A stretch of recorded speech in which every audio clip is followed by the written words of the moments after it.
You're listening to the Oneofus.net podcast network.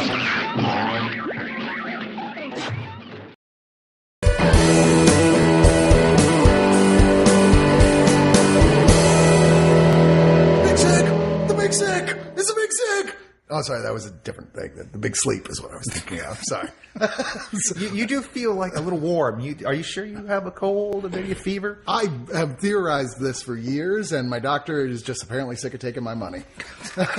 There's no such thing. There's there's no way that's true. There's nothing wrong with you that stopping reading a lot of comic books wouldn't cure. We are talking about, well, we're not, but we're about to talk about the brand new movie, The Big Sick, which is directed by Michael Showalter. Yeah, Michael Showalter, a big sort of comedy like stalwart lately as both a director and performer. And this is really a Kumail Nanjiani. Here I am, goddammit. Peace. This is him like, Aziz Ansari, fuck that guy. I'm Kumail Nanjiani. I was here first, bitches. Doing his story about autobiographical story that he wrote about his relationship with his wife, Emily Gordon. How he and his wife wrote it. Yes, they wrote it together. Which made her writing the coma parts really interesting. She is being played here by Zoe Kazan, and Kumail is playing himself. And I'm just going to say flat out, I think, this is the last movie that normally is the type of thing I would say, this is one of the best movies of the year, but this is one of the best movies of the year. We're done here. Yeah, all right, we're done. All right, thanks, everybody. See you later. Good game. No need for us. I am on record for being dead inside. So, I mean, everybody knows this about me. So, this kind of romantic comedy is very hard for me to engage in. But God damn it, if it didn't work on me. This is a fantastic little romantic comedy, all for, not only is it funny and heartfelt, but it actually ends in such a way that doesn't make me hate life. It's like, okay, I did not feel terribly manipulated and cheated by this. I'm just glad it didn't have that romantic comedy, like just the biggest bummer always, which is the snarky best friend. Yeah, true. Yeah. Oh my god. Here we had 3 of them. Well, it does have Beau Burnham, and he makes himself look like, the huge asshole that he is. I mean, first off, I'm Chris. I'm Marco. I'm Harris. John. Beau. One of the things we've talked about the base structure, but really one of the strongest aspects of this is, as the story goes on, Kumail Nanjiani meeting his this girl Emily, they have a sort of meet cute, angry. They hook up. Then he decides his traditional Pakistani family is never going to really accept her, no matter how strongly he really feels about her, and he kind of dumps her. And almost immediately after she falls, not immediately, but it's in movie time, she falls into a coma, or is put into a medical coma because of a sickness they didn't know she had, a very serious illness. And he is listed on the phone as a contact, I guess.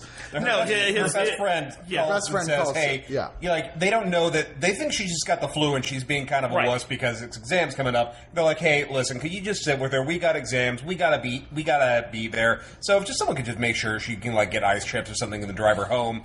And it's while he's there, she basically crashes hard. Right. And he is, they're like, so are you the boyfriend? He's like, No, they ask her, are you the husband? And he's like, why are you asking that? And she's like, we need to put her on a fucking respirator right now, and we need a family member to sign off. And he's like, what do I do? What do I do? Sure. Yeah. Okay. They drive it home like, no, I'm going to ask you one more time. Are you the husband? Wink, wink, If you wink. like this girl, you're going to say yes, because she needs this. Ads don't sell you for this strongly enough, and how important in this film are the roles of Holly Hunter and Ray Romano, who are her parents who come in, and that, him continuing the illusion. Yeah, I'm her boyfriend. Boy, what's going to happen if she wakes up out of the coma? It's sure Well, they do kind of awkward. sell themselves. I mean, because these are two people who do not have to do this movie by any stretch of the imagination. Yeah. And yet they are here in this movie and doing a damn fun job. Well, I Absolutely. mean, responded to what is clearly an incredibly strongly written script, and I can't wait to do this movie. I would imagine This is a culture clash comedy, so and we see early on, we see how the character of Kumail relates to his family. He's kind of living something of a double life. He's telling them one day, I'm going to get on the LSAT because I know you want me to go to law school. He doesn't really talk about his stand-up career. He keeps putting off, all of these dates that his mother just amazingly happens to always invite people when he's home. It's by bizarre coincidence that they all drop in. this keeps going on, and finally, when you meet the parents of Emily, you kind of think, okay, I get where this is going. They're going to be mildly racist. They're going to go, oh, you're this weird brown person that our daughter kind of has in her life, and we don't know how we feel about that. It doesn't go there. Yeah, no, that's what I found refreshing. Yeah, what happens is all of the cliches. Yeah, and it goes, you fucked over our daughter. That is why Holly Hunter, the mother, is so angry. He's like, you stood her up, you led her down the wrong path. You weren't a stand-up guy. From the kid, she's pretty much like, you can go now. Yeah, we're done with this. We do not need you. Yeah, and again, and if you wanted to be here, you had your choice, pal, and you made it. And she's doing it in such the Southern fed-up kind of way. Yeah. Which is kind of another nice touch that they do here, because it's established that, this is a Southern family, but Ray Romano is clearly not a Southerner. And he, it's implied that they had their own little culture clash. That, he's this northern guy. He was kind of a intellectual math teacher. He marries the waitress who works. He basically marries a townie. I'm almost convinced that was like they wrote that in after the casting, because there's like, he's so good. But there's no way we're going to make Ray Romano do a fucking Southern accent. But no, I think they tie into it because she acknowledged, like, my family hated him too. He's a damn Yankee. He's an egghead Yankee in a southern town. What the hell is this guy doing in this family? Yeah, he can't turn... Like, my family are all ex-military. Yeah. They all are macho as hell. He doesn't know sports, can't fix a car, and yet it works. Yeah. Except it doesn't, because there is tension underlying their relationship, which in other cases would make it feel like it's just the bubbling subplot, as opposed to, no, it just makes them feel real. Yeah. One of the things I love about this movie is that it is sloppy, it is messy, it is not easily resolved, and it doesn't feel like bad writing, it feels like human writing. Like, everything about it feels natural and very, very real and very human. I don't mind happy endings, but so often in romantic comedies, they exist in this kind of hermetically sealed universe where everything at the end just ends up happily and you have no more questions because anything that could happen is exactly what you expect to happen. Mm-hmm. This movie actually leaves it on a note of hope, but there's obviously some collateral damage along the way that the characters are going to have to work on resolving. And, we don't see that. Yeah. It's just a feeling that life goes on after the credits have ended. And there were some differences between what the real story is and what happened in the movie. Sure. Now, Johnny's talked about it at length, how, yes, there's obviously stuff for dramatic purposes. There were things about, like, the coma happening and everything that weren't exactly what happened. My wife was never actually a medically induced coma. I made that part. Well, no, that is true. That actually happened. Oh, she did, really? But it also didn't last as long as it did in the movie. And they never broke up. There was never breakup before the coma. They were together when it happened. Gotcha. So that was added to create that level of like, oh, there's this whole extra layer of tension, which I think is essential to this movie working as well as it does, really. Yeah. Interesting note, I when I was reading this interview with him, the actor who plays his father in here, Anupam Kher, is an Indian film legend. He's a huge Bollywood star. He is like the Robert De Niro of Bollywood. And he intentionally chased this guy to get him because he's his real father's favorite actor in the world. Like, well, he literally asked his dad, "Who do you want to play?" Yeah. And he was like, "Well," and it would be like if somebody went up to you, it was just like, "Well, who do you want to play you, Dad?" And you'd be like, "Well, fucking Robert De Niro. That's not what I want to play." Well, and that's exactly what he got. You know, and like apparently it's a really cute story with him introducing him to his dad on set. His dad's like, "Oh." Well, it's funny. This is that guy's his 500th movie. Yeah, and Johnny was literally saying, "It's like, oh yeah, now he just tweeted that he's like on 510." It's like, how the fuck did you do that? We just released the fucking thing. Roger Corman's like, I haven't even made that many movies. No, this is strong from start to finish. And, for a romantic comedy, it's a little bit on the long side, and ordinarily I might resent that. Yeah, 124 minutes is a lot for a film of this type. For a rom-com, for a debut movie by the writing team. Yeah. Or an indie comedy at that. And, massive props to Showalter, who totally goes out of his wheelhouse for this. This is not the type of thing that he's done. He usually does a lot goofier, he kind of on-the-nose comedy. Yeah, and if Michael Showalter was a member of the State. He's he's the bad stand-up comic in Wet Hot American Summer. He is a goofy guy. And he does some stuff that really makes you feel in this movie. There were definitely moments where, you can tear up in here when he's dealing with his family, when he's dealing with the fact that his girlfriend might die, when he's, dealing with... It's not simple. It's not very simple. Complex emotions you feel during this thing. And Showalter does a great job. But yeah, between a lot of people who are kind of making their debuts here, and the fact that it is, at its heart, a romantic comedy... Yeah, that alarm bells were going off as soon as I saw it was 2 hours and 4 minutes, but it sustains the whole fucking... And I don't know what I'd cut. Well, that length is used in the first half of the movie, and it's used very wisely, because that is there's no secret, we've talked about it, that the Emily character spends the bulk of this movie in a coma. Yet that first early, say, 40-something minutes is that meet cute, that getting to know one another, getting to see the relationship. Spoiler, she lives to write this movie. All throughout the interviews, he's been like, this isn't a big, not a big it's not that movie. Not exactly a twist. Yeah. But they very much make us like this character. Yeah, because if you don't believe Zoe we're immediately Kazan, invested. Yeah, it doesn't work. And when she's in the coma, and there are moments where Kumail is just, he's in the car and he's listening to voicemails of her.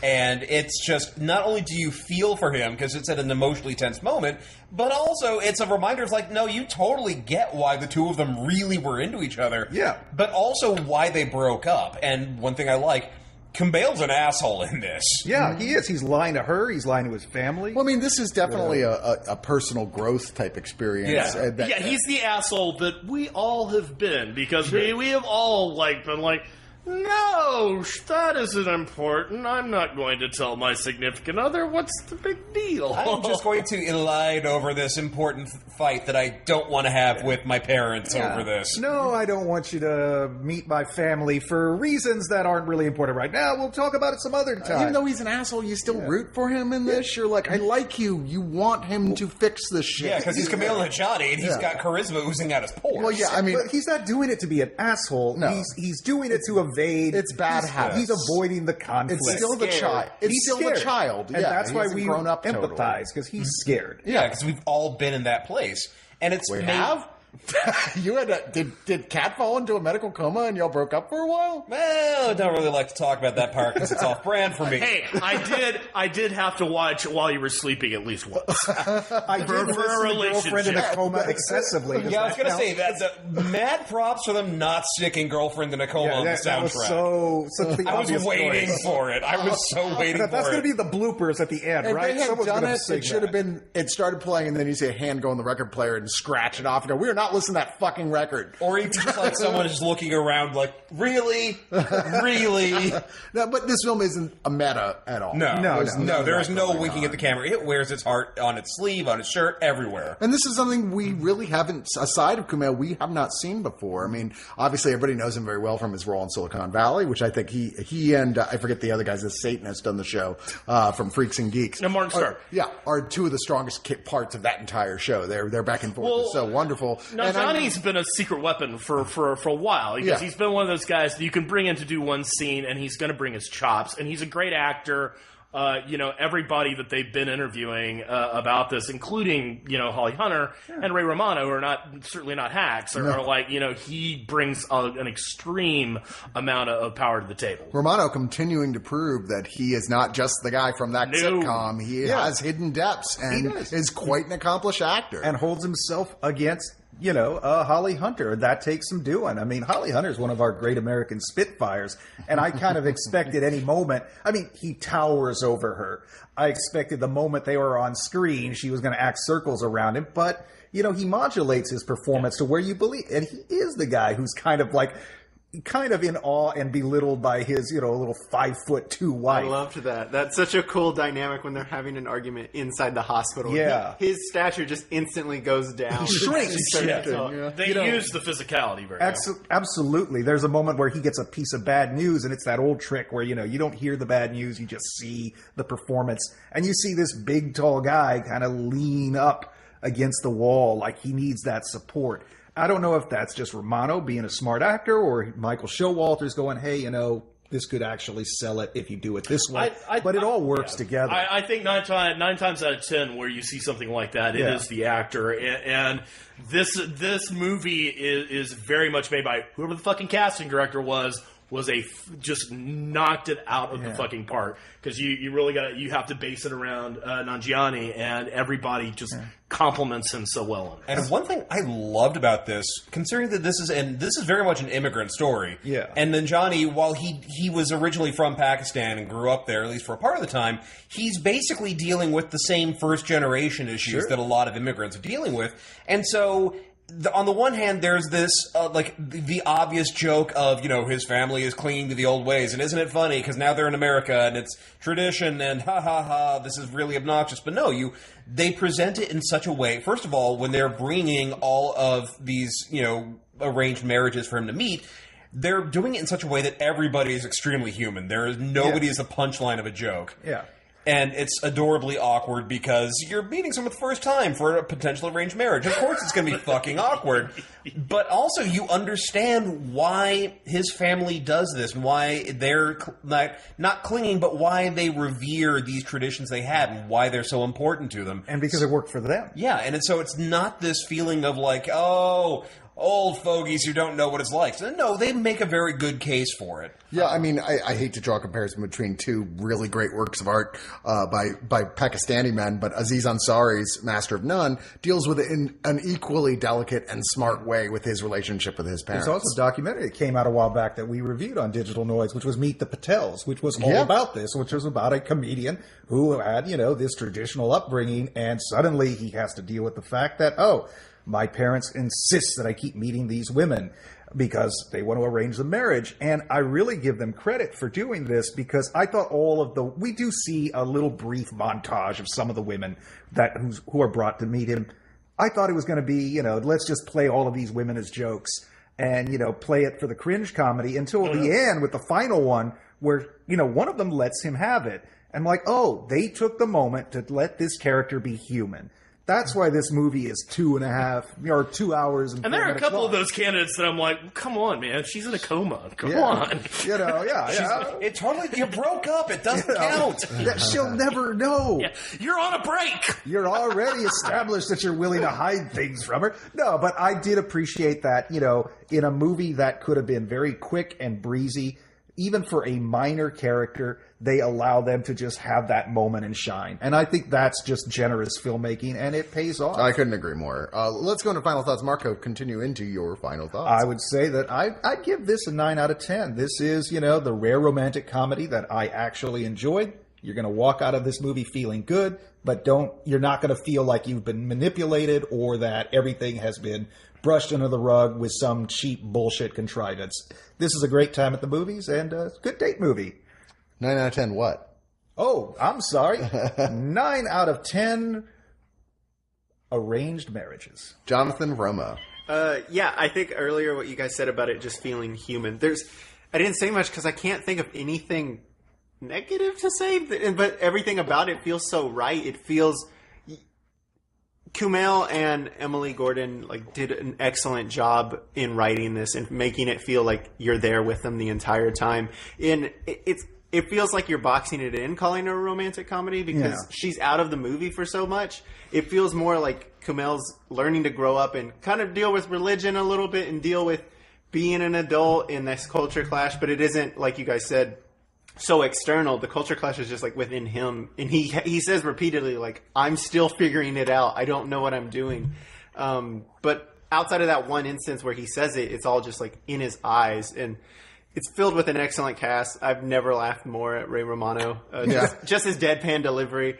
I can't really find much wrong with this, so I just have to give it 9 out of 10 stuffed giraffes. Harris. Oh, very good. So I also watch a fuck ton of romantic comedies, and in my alternate life, where I'm doing Dr. Nerdlove stuff, one of the things I go off about all the time is I fucking hate romantic comedies because most of the time they're almost never romantic and they're almost never funny. Very true. And it is very rare that you find a rom-com, first of all, that is funny in ways that aren't cliche and stupid and haven't been done 1,000 times and rely on tropes. But also you don't find one where the romance feels real and unforced, and it's not happening because it's in the script. Kumail and Emily feel like an actual organic couple, oddly enough, because a married couple wrote their real life adventures around this. But it comes across so very well, with Zoe Kazan having amazing chemistry with Kumail, and you believe it, and you really root for them, and you understand when they have their big fight and their breakup exactly why it's happening. It's not happening because of a bad case of miscommunication. It's not happening because of really contrived circumstance. It's happening because they're both not in a place where this relationship can work, primarily Kumail, and they're just at this stage in their life not compatible, and there needs to be a lot of growth before that he can actually make this work. And it feels earned when they do finally get back together. It's not an instant. It's not an instant taking him back up. It doesn't feel cliche. It doesn't feel like, oh, of course they got back together. Do we care how much we spoil this? Because we know when they get married. But I mean, Yeah, not the when they have points. After she wakes up, they have another conflict, and it feels real. It doesn't feel like it's there for the sake of drama. Like you totally understand everybody's point. And you never see that in like rom-coms anymore. So there is a level of humanity and honesty in this that I really, truly love. And this is easily, I think, one of my favorite movies of the year. So this is going to have to be 9 out of 10. Why don't you have any matches or air freshener? Beau? So a lot of romantic comedies, the vast majority of romantic comedies, they mine their humor out of absurdism. And this movie is not doing that at all. It's mining its humor out of the reality of very real situations. And that would be impossible if they didn't have this great cast that's been put together. All of these characters feel real, they're genuine, there's enough time for all of them to grow within the movie, for you to get to know them and you to feel for them. And it makes the situation there are sometimes where people were laughing in this movie that I was just like, I could just as easily be crying at this scene. Oh, yeah. And that's why it really works, because tragedy and comedy and all the things that are said about those. This is easily one of the best romantic comedies I've seen in a long time, and one of the better movies I've seen this year. And I definitely give it 9.5 out of 10 extra potatoes in your biryani. This movie's just so goddamn sincere. It really is. And it never falls back on cheap humor. And yet it's consistently funny, except for when you're very sad. And even then, sometimes it's funny at the same time, as Beau said, where you're kind of laughing and crying. Such strong performances from everyone here. And, once again, I've been in Kumail's corner for a long time because he was like one of the early guys on Harmontown, starting on that show that I loved, and he was like their secret weapon. Like every time he came out, you were like, yes, because Kumail's funny as shit. And then he's at Fantastic Fest every single year hanging out, and I'm like, he's one of us. Even though I've never had the balls to go up and talk to him. I'm always like, I'd love to go talk to Kumail. I never have. But too bad you could share your immigrant experience. I could, yeah. And when I came to Austin, everyone was like, who are you? Come on in, have a beer. And I mentioned this briefly before, but how much I loved the changing relationship between Kumail and Holly Hunter and Ray Romano is one of the more fascinating wire walking acts this movie does. That at first you're like, man, these guys, like I don't see how this movie's going to continue, because I broke up with her and everything. They're like, get the fuck out of here. Like, where do you go from there? And they find a really interesting path to them all kind of bonding together, and even watching as their marriage might be falling apart, and watching how, like, in some ways this kind of makes them stronger, this whole experience. This is a fascinating movie to watch as anybody who's interested in scripting film, I think. There's just so many things that are like, now this is how you do it right. Look at how they avoided these obvious choices, and took these other ones that are more like how things actually would happen in real life, as opposed to all those movies you've been watching since you were a kid that you've been trained to think life is how life actually happens. This is feels like a real romantic comedy, well, partially because it kind of is. and is top notch. Really in my top 5 for the year so far. I'll be shocked if it doesn't stay in my top 5 by the end of the year. This is a film I can't imagine anybody except for maybe an extreme racist not just falling madly in love with this film. I give it 9.5 out of 10 times. I said to myself, dude, just write her out of the coma.